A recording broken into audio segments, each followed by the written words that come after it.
আসসালামু আলাইকুম। আজকে শেয়ার করব ঈদের দিন সারাদিন আমি কি করলাম। তো প্রথমেই আমি আমার মেহেদি দেখিয়ে দিচ্ছি। এটা হচ্ছে ঈদের দিন সকালবেলা। আমার মতো কে কে আছো যে হাত সাজাতে খুবই পছন্দ করো, সেটা যে কোনো জিনিস দিয়েই হতে পারে, জুয়েলারি অথবা মেহেদি। আর ঈদ সেহেতু মেহেদি ছাড়া তো চলবেই না। তো কেমন হয়েছে আমার হাতের ডিজাইনটা অবশ্যই বলবে। তো যাই হোক, প্রতিবারই আমি চেষ্টা করি আমার হাতটাকে একটা ইউনিক লুক দিতে। যাই হোক, এখানে আমি সকাল সকাল রেডি হয়ে গেলাম এবং প্রচণ্ড গরম, অর্গানজা ওড়না নিয়ে তো অবস্থা একদমই খারাপ হয়ে গিয়েছে। যাই হোক, ঈদ যেহেতু একটু গর্জিয়াস না হলে তো হয় না, আর সেটা অর্গানজা বা যে কোনো কিছু হলেই চলে। তো this is my final look. এটা হচ্ছে ঈদের সকালবেলার মেইন লুক।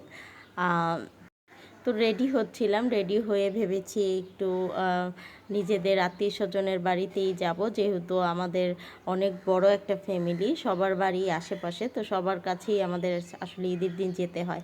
তো চলে যাচ্ছিলাম প্রথম আমার এক চাচা শ্বশুরের বাড়িতে, আমার পাশেই থাকে। তারপর ওখান থেকে তোয়ামণিকে একটু ছবি ভিডিও করে দিচ্ছিলাম। এটা হচ্ছে তোয়ামণির সকালের আউটফিট, এবং সকালবেলা সে খুবই হ্যাপি ছিল। এরপর সে একটু অসুস্থ হয়ে পড়ে।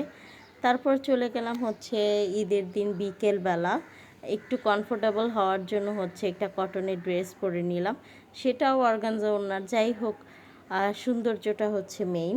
তারপর হচ্ছে ছাদে চলে গেলাম। ননদিনীরা বলছিল চলো ভাবি ছাদে যাই, ছাদে গিয়ে একটু ছবি টবি তুলি। তো তারা তো ছবি নিয়ে ব্যস্ত, ওইদিকে তারা ছবি টবি তুলছিল, তো আমনে খেলছিল। তারপরে একটু সেলফি ভিডিও নিলাম ওদের সাথে, যেহেতু শ্বশুরবাড়ি তো তেমন একটা আসা হয় না, ছুটি তেমন একটা থাকে না। ঈদ ছাড়া সবার সাথে আসলে তেমনভাবে দেখাও হয় না। তো সবার সাথে ঈদ করতে পেরে খুবই ভালো লাগে, মন ভালো থাকে, এবং ফ্যামিলির সাথে ঈদ করার মজাই অন্যরকম। তারপর চটপটি, চটপটি ছাড়া তো ঈদ আমার অসম্পূর্ণ। আমার খুবই পছন্দের চটপটি। তারপর চলে গিয়েছিলাম আর একটা ফুপা শাশুড়ির বাড়িতে। ওনার বাড়িতে গিয়ে দেখি আমার আর একটা ফুপা শাশুড়ি এসে ওখানে আছে।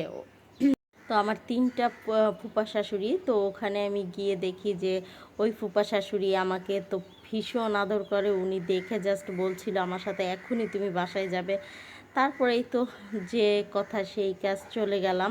এবং আমার হাজব্যান্ডের সাথে তার অনেক দিন পর দেখা হলো, যেহেতু আমার হাজব্যান্ড একদমই ঢাকা তেমন আসে না, ও তার জব নিয়েই ব্যস্ত থাকে। ওখানে গিয়ে তো দেখা যাচ্ছে যে বিড়াল পেয়ে গেছে। বিড়াল তো তার খুবই পছন্দের, তো সে খুবই হ্যাপি বিড়াল দেখে। এই তো এইভাবেই কাটলো।